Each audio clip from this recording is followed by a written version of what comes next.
Kia ora mai rā tātou katoa. Greetings to us all. E te koromatua, your worship. Kia inui tātou. Let us pray. E te atua homa i te māramatanga, i te āhua ki ngā mea kua toka. Te kaha, hei panoni i ngā mea e ahei ana te panoni. Me te whakaaro nui e mōhio ai mātou ki te rerekētanga. God, grant us the serenity to accept the things we cannot change, the courage to change the things we can, and the wisdom to know the difference. Amen. Amen. Your worship. Kia ora, thank you, Peter. Okay, team, we're going to kick into the agenda, but before we do, I'd just like to note for everyone that we are live streaming this meeting. Welcome to those who are joining us from home. We do not currently... Oh, no, we do have a guest in chamber today. Welcome. We will now move on to the first item, which is apologies and leave of absence. There were no apologies or leave of absence requests received before this meeting. Do we have any from the table? Councillor Fowler. Thank you, Worship. Friday the 27th of February till Friday the 6th of March. Thank you, Councillor Fowler. Councillor Montepero Hendry. Thank you, Your Worship. Just for this Friday, please. Short notice. Are there any other leave of absence? Thank you. Can I please have a mover for those leave of absence? Thank you, Councillor O'Keefe. Seconder? Councillor Lorcan. All those in favour? Aye. Any against? Thank you, that's carried. All right, we'll move now on to conflicts of interest. This is just a reminder that as we traverse this agenda, if there are any conflicts of interest, please declare them at the time. We'll now move on to item 4, which is confirmation of minutes. There are no minutes to confirm at this time. There will be for future meetings. Moving on now to item 5. Item 5 sets out the governance structure and appointments for this triennium. And putting this together, I drew on 3 things.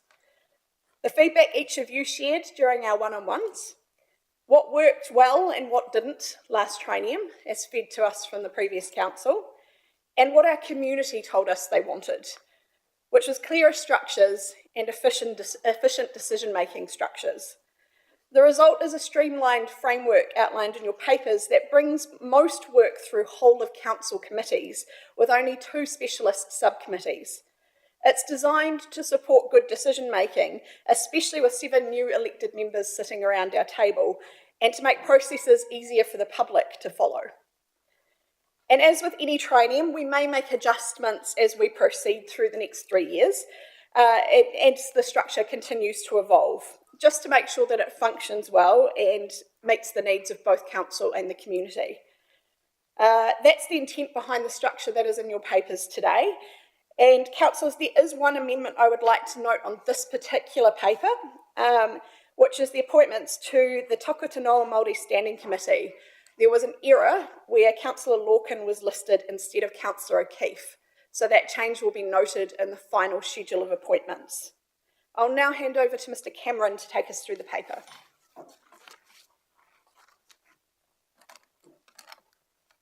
Thank you, and through you, Madam Chair, just carrying on from your comments, this paper tables for Council your exercise of your mayoral powers under Section 41 of the Local Government Act 2002, where you've confirmed your committee structure and the appointment of the chair's position. So recommendations A to C are structured as noting recommendations for Council. Recommendation D relates to Council's endorsement or adoption of the proposed memberships of the committees. I'll take the rest of the report as read. This report, subject to Council's decisions, becomes a precursor for some of the subsequent agenda items in today's Council agenda. Concludes my comments. I'm happy to answer any questions. Thank you. Thank you, Mr. Cameron. Do we have any questions? Councillor Gibson. Yes, Your Worship. Just in relation to all the external appointments, I just note that there's 15 councillors with 750 years of experience here, and I'm just wondering, what, with the cost of the total cost, what will that be for the external appointments? And we're just the ratepayers are very concerned with the amount of consultants this council uses. Councillor Gibson, I think you may be asking a question relating to a paper later in the agenda. Are you prepared to hold that question Is this until that item paper? Item 5, the appointments? No? Sorry? I was on item 5. Councillor Cameron? Sorry, Councillor Cameron. Mr Cameron. Bit of an upgrade there.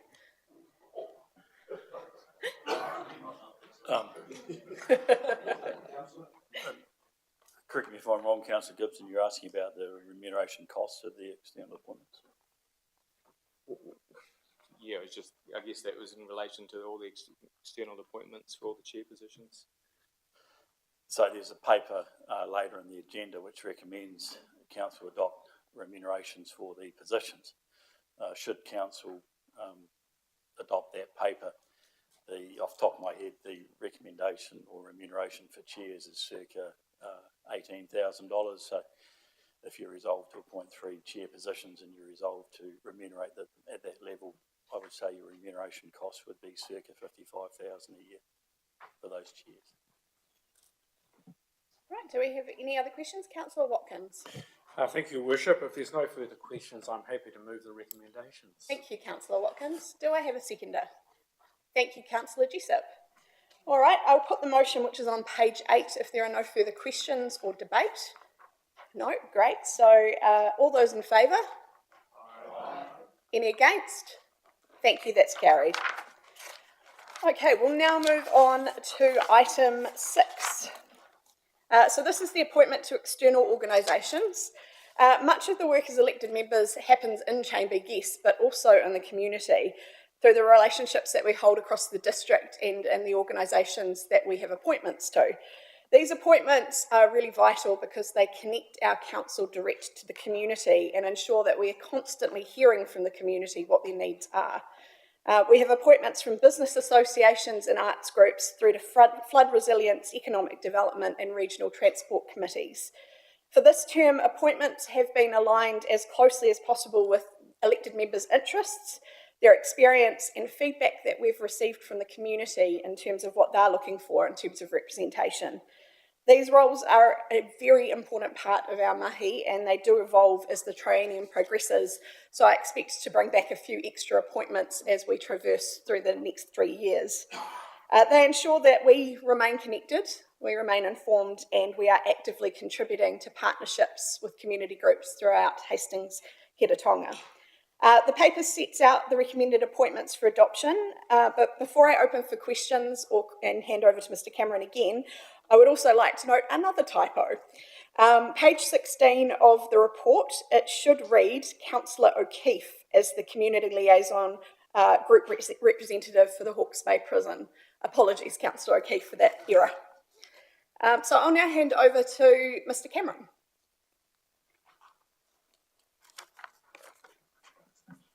Thank you, and through you, Madam Chair. I think you've explained the situation well. Just noting that this is a decision that you don't have mayoral powers per se over to directly appoint members to positions and committees, so it's put up for the council's consideration. Happy to answer any questions. Thank you. Do we have any questions, councillors? Councillor Montepere-Hendry. Thank you, through your worship. I just have a really quick question. Thank you for your consideration in appointing people to these external community groups. I understand that the appropriate process is being traversed right now, but just wanted clarification for the community that the Homeowner and Tiawanga Coastal Hazards Focus Groups and the Coastal Hazards Community Groups for the Clifton to Tongoio strategy will still have the Heretatonga councillors in attendance and formalisation as and when appropriate. Mr Cameron, do you have any comment on that? I'll comment on that as I've had offline conversations with Mr Ferguson, who is helping in this space. So that train of work is currently in progress and we will be bringing back further appointments in a future meeting because you're right, Councillor Montepere-Hendry, that's incredibly vital work. So there's just some formalities being wrapped around that, and I have also had a query come through from Councillor Watkins, which I am traversing under the same guise of making sure that we get formalities wrapped around it and then it will be brought back at a future time. Thank you, Your Worship. Sorry, Mr Cameron. Okay, so we have recommendations on page 15. Do I have a mover, please? Thank you, Councillor O'Keefe. Can I have a seconder? Thank you, Councillor Lorcan. All right, if there's no debate or questions, I'll put that motion. All those in favour? Aye. Any against? Thank you, that's carried.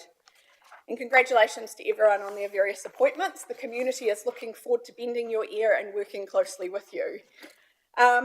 All right, we'll move now on to item 7. So this paper relates to elected member remuneration.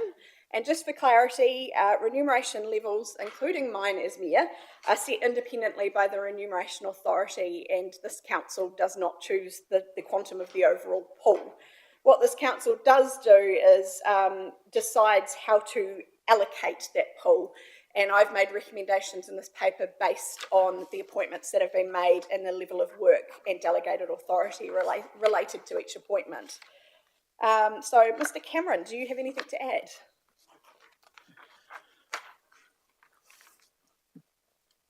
Thank you, Madam Chair. You've explained things well again.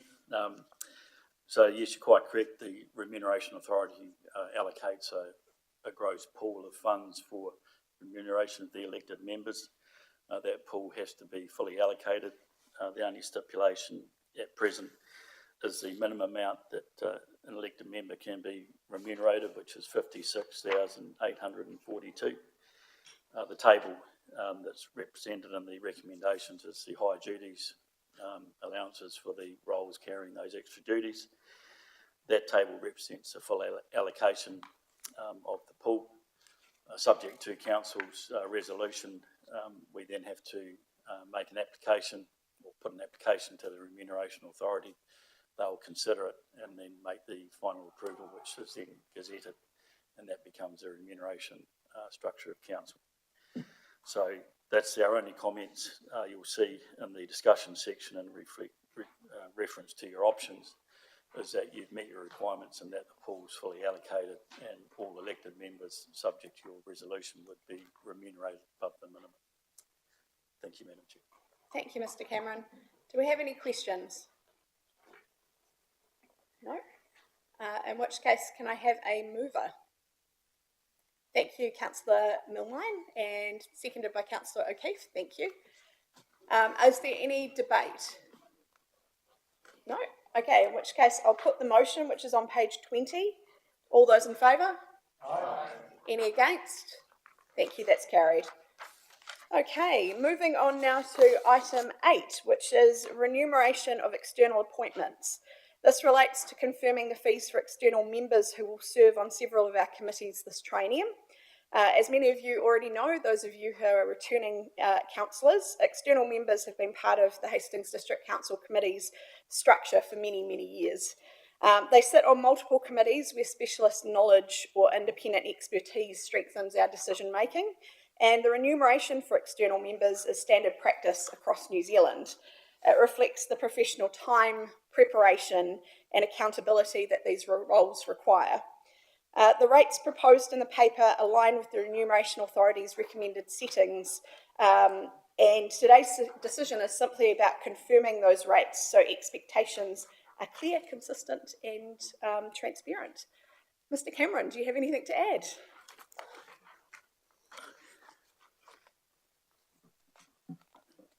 Thank you, Madam Chair. Yet again, you've explained things well. Just carrying on, the remuneration of your appointed members, externals to the committees, you've already made the decisions in the earlier item on those independent chairs. They are not remunerated from the council remuneration pool for elected members, so remunerated from council budgets. The recommendations, as you said, Your Worship, are based, the chairs are comparable to the chair's salary, which is set by the Remuneration Authority for the chair of the Hastings District Rural Community Board. And those recommended hourly rates for elected members coincide with the Commissioner's base hourly rates, which are independently set for council. And it's recommended that those are an appropriate benchmark to use for people given their time to add value to council's committee structure. And council is empowered in law, as is covered in the paper, Local Government Act. You can appoint external members to committees and subcommittees and other decision-making structures if you feel that they add value to that committee's purpose. You just can't externally appoint people to your governing bodies, which for council is the actual Hastings District Council and the Rural Community Board. Thank you, Madam Chair. Happy to answer any questions. Thank you, Mr Cameron. Deputy Mayor Fowler. You happy to take a mover? Yes, thank you. Yep, I'd like to move the recommendations. Councillor Nixon.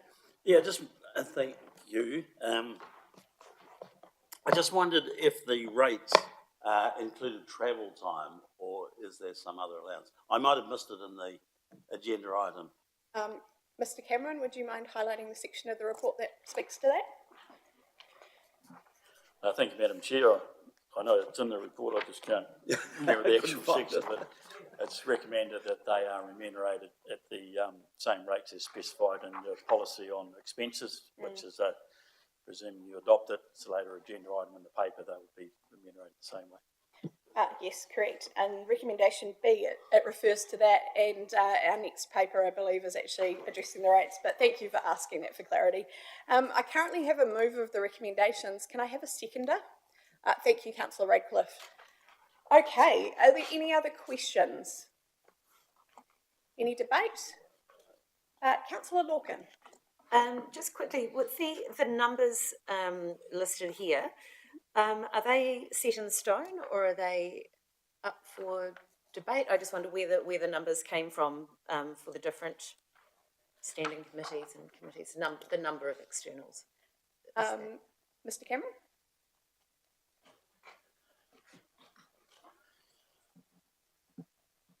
Through you, Madam Chair, sorry, clarification, are you asking about the expense payments or the number of people on No, the there? number of people.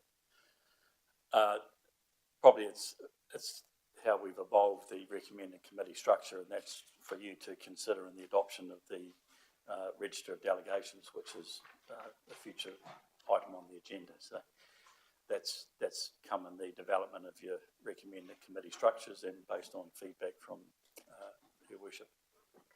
So no, the numbers on committees are not set in stone. That'll be subject to your adoption of the delegations. And I'm sorry, Your Worship, for not standing in my question. And thank you, Craig. Thank you, Councillor Lorcan. Okay, so we have a mover and a seconder. So I will put the motion, which is on page 23. All those in favour? Any against? Thank you, that's carried. Okay, we will now move on to item 9. So this is the adoption of the Hastings District Council Committee and Rural Community Board Register of Delegations. So as not to steal thunder, is this Ms Stettner or Mr Cameron for this one?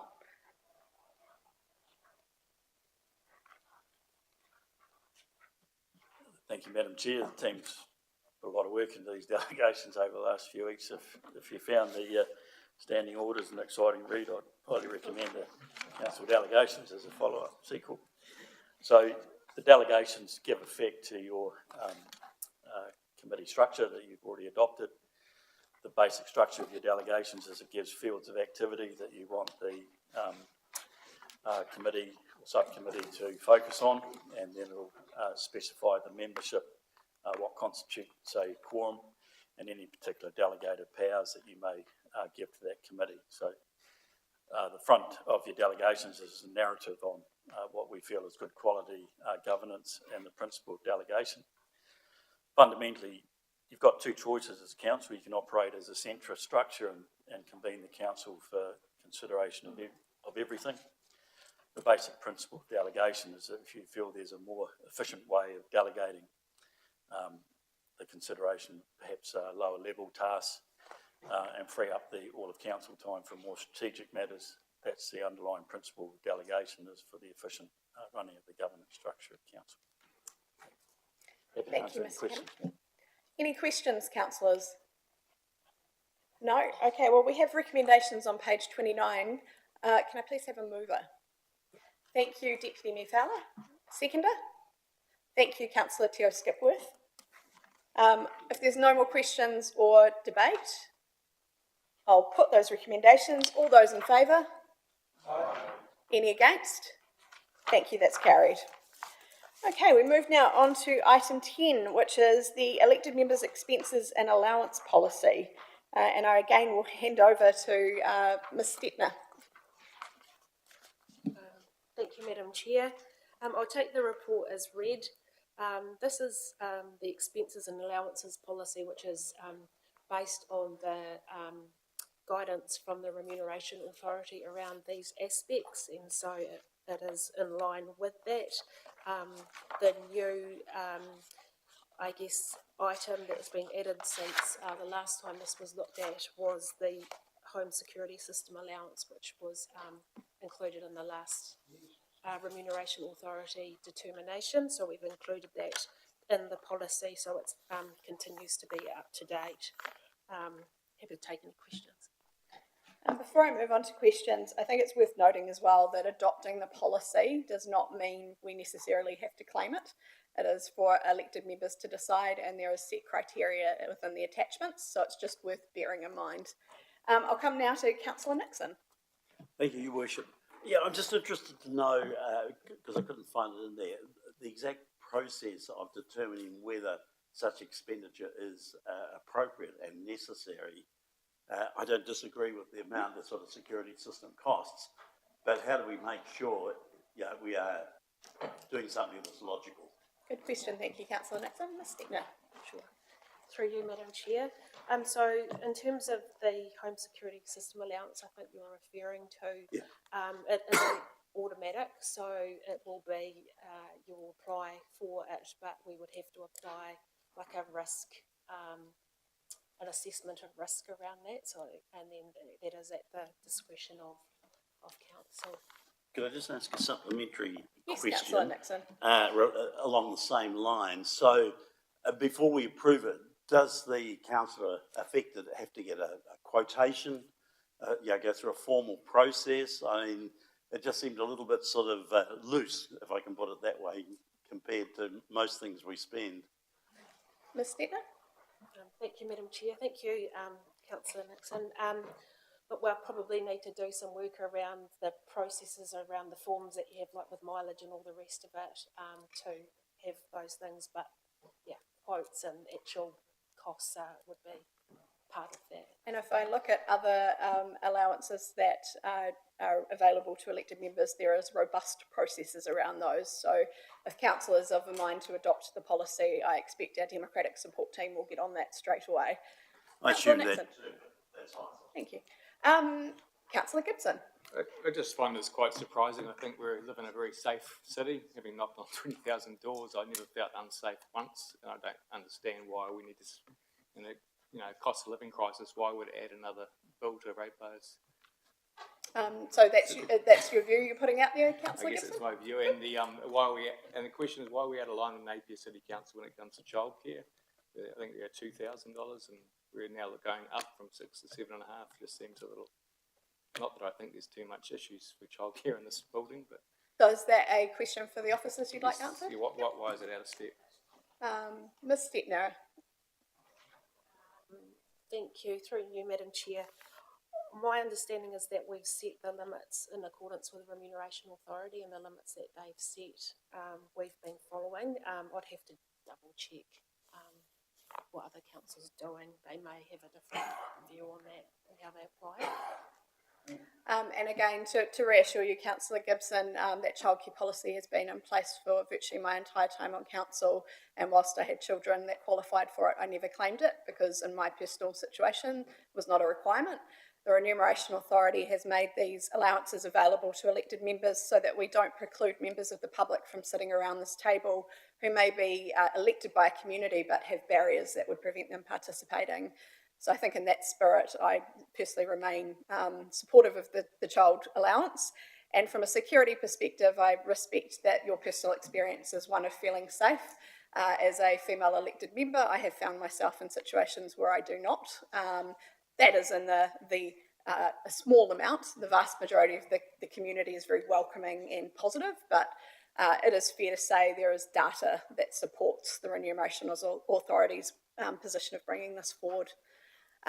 So are there any other comments or questions? Can I have a mover, please? Deputy Mayor Fowler.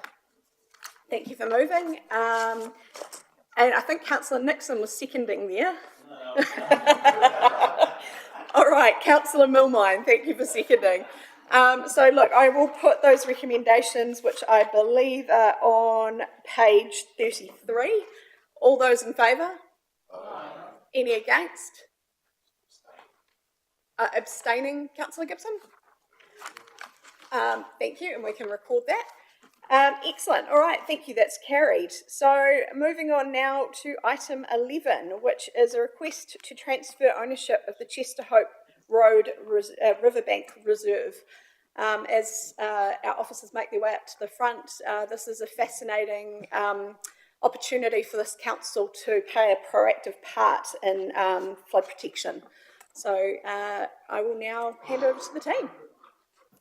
Thank you, Worship and Councillors. I will take the paper as read, but as Her Worship noted, so that what this paper is doing is enabling HBRC to progress the movement of 74 properties from Category 2C to 1. This sale is not the only thing that HBRC need to do for this project. They're progressing on multiple fronts, on multiple areas across the Pakowhai scheme.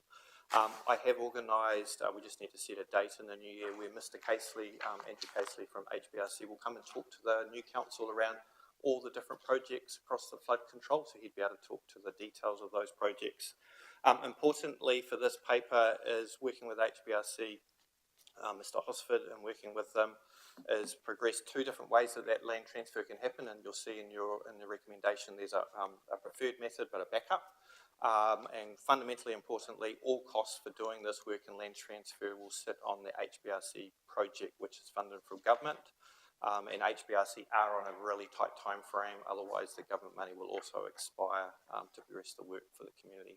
Happy to take questions, Your Worship. Thank you. Coming now to Councillor Daniel. Thank you, Your Worship. Just the partai around risk. So with the recent announcement of what's happening with Regional Council, have we identified any risks of the divestment with that corridor happening? Mr Thu? Through Your Worship, given the nature of the recent announcement last week, I don't see that this decision has any risk at all. This project still needs to happen. The community still need this flood control to go from 2C to 1. So regardless of the structures, the organisation and governance, the project needs to proceed regardless. Thank you, Mr Thu. Coming now to Councillor Montepiero Henry. Thank you, through Your Worship. Thank you for your work, especially in flood protection. I have four really quick questions, if I may, please. The first one, just it says the HBRC Council is happy with and legal advisors are happy with the options. HDC Council are happy too? Through Your Worship, yes. Thank you.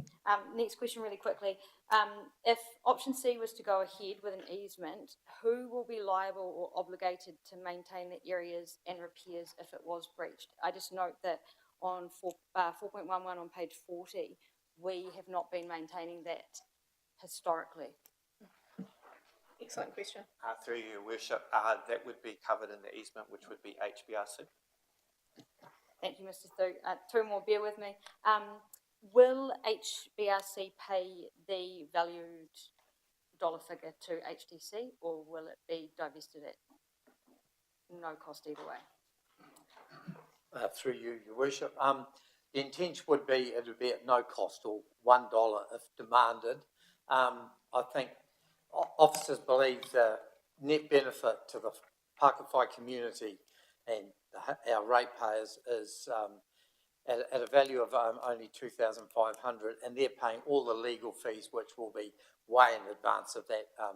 This is good for our people. Thank you, Mr. Hosford. That just left me to that there was no risk to HDC councillors and that this was good for all. Thank you. Excellent questions. Thank you, Councillor. Moving now to Councillor Radcliffe. Thank you, Your Worship. A question about the management of the riparian zone. Will the natural character of the margin of the stream be protected in line with the presumed intent of the acquisition back in the 1960s? Mr. Hosford? Through you, Your Worship, it's a good question.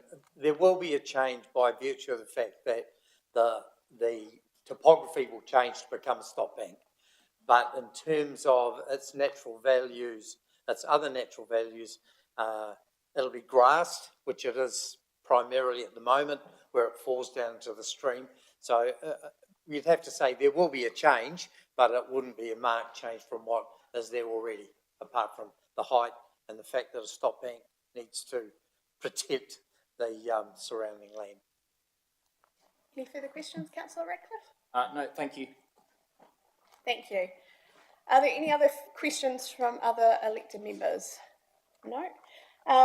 On this particular report, I'm very happy to move from the chair. This is a way of allowing our community, which has sat in limbo for quite some time, to progress, and a way for us to take an active role in that. So I'm very pleased with this pragmatic paper that's been brought to us. Thank you to the team for working on it. And I see Councillor Watkins is happy to second. Is there any debate or further questions? No? Wonderful. I'll put the recommendations which are on page 38. All those in favour? Aye. Any against? Thank you. That's carried. Thank you, team. Right, we move now on to item 12, which is proposed amendments to the schedule of meetings. Ms Stettner. Thank you, Madam Chair. This report is just seeking a new meeting for the Community and Civic Futures Subcommittee. We need to make some decisions around road closures before Christmas. Thank you. In which case I congratulate Councillor Montepero Hendry as being the first committee chair to have a meeting out the gate of the new structure. Congratulations, Councillor. Do we have any questions? Oh, yes, Councillor Teo Skipworth. Sorry, Your Worship, not a question, just happy to move. Oh, thank you. And I'm going to assume that Councillor Montepero Hendry is happy to second. Happy to second, Your Worship. Thank you, Councillor. I will put that motion. All those in favour? Aye. Any against? Thank you, that's carried. Okay, we now move on to, well, there are first items 13 and 14. There are no minor or urgent items, so we move on to item 15, which is a recommendation to exclude the public from item 16.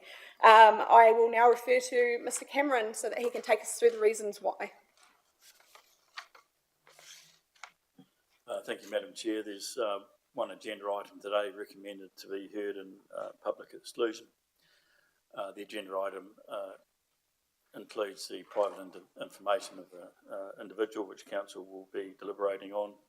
It's recommended in accordance with the Act legislation that it's appropriate at this time, given the to protect the privacy of an individual, that this matter be considered in public exclusion. Happy to take any questions. Thank you. Thank you, Mr Cameron. Are there any questions for Mr Cameron on the validity of the exclusion of the public on this particular item? No? Can I have a mover, please? Thank you, Councillor Lookin. Can I have a seconder, please? Thank you, Councillor Ross. All right, I will put that motion. All those in favour? Any against?